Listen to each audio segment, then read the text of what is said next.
What's up guys and welcome. You are watching Fazi Fitness. So I'm gonna start this video with this short clip of the legend Jay Cutler, giving all his fans a feeling of the nostalgia walking down that stage and hitting that quad stomp. I'm sure all of you guys remember that famous quad stomp from the Olympia 2009. That has to be one of the most impressive moments in the Olympia history and will probably go down as one of the iconic moments.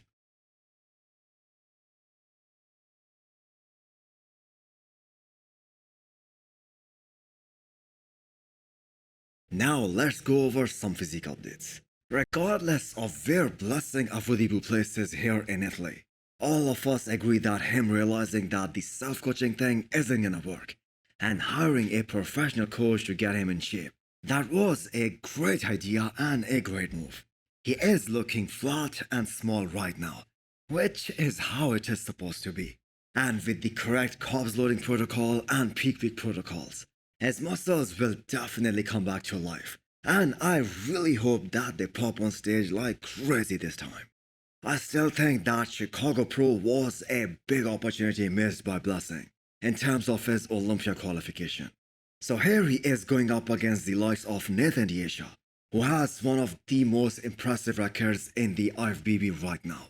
And just because all of us are talking so much about Nathan and how he doesn't have enough hamstrings, so the Prophecy decided to post a video yesterday to let the people know that his hamstrings aren't that much of a weakness anymore. One thing I want to point out here is Blessing hitting that vacuum, and you guys can debate this in the comments below.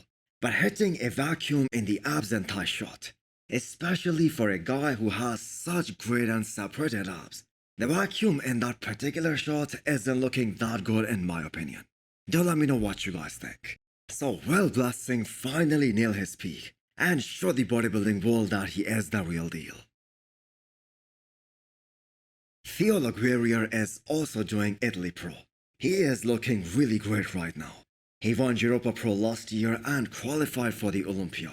He is another guy who has such a great frame, and he does have a lot of potential. But the thing is, looking at the competition right now, and with only a few qualifiers left, I doubt that he will be able to qualify.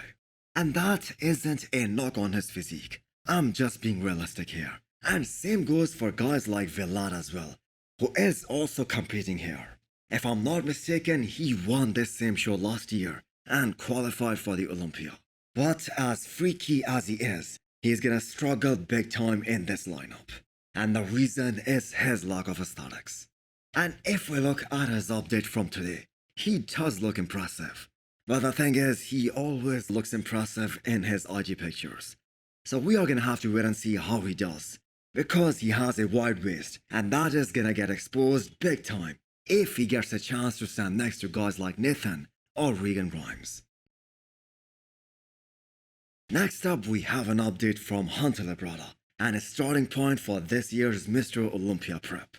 So a much needed 2 weeks rest period was taken after the Texas Pro this year.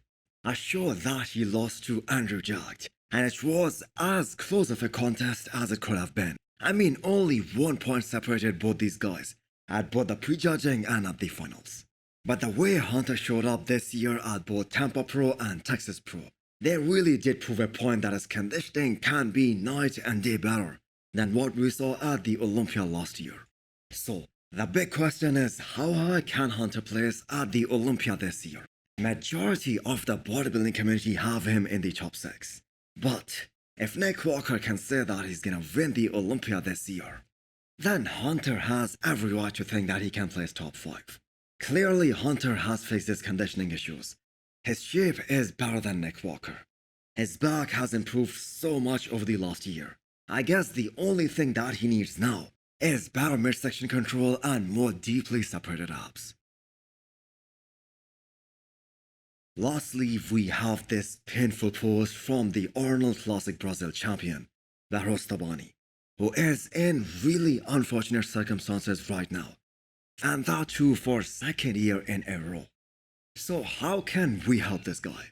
By continue to raise our voice, continue to promote him under the bodybuilding post, and maybe he will finally be able to make it to the US As of right now, it is no good news, as confirmed by his coach Milos, because they are even struggling to get him another appointment right now. So hit the thumbs up button if you like the video, and smash the subscribe button if you wanna come back for more. Thanks for watching.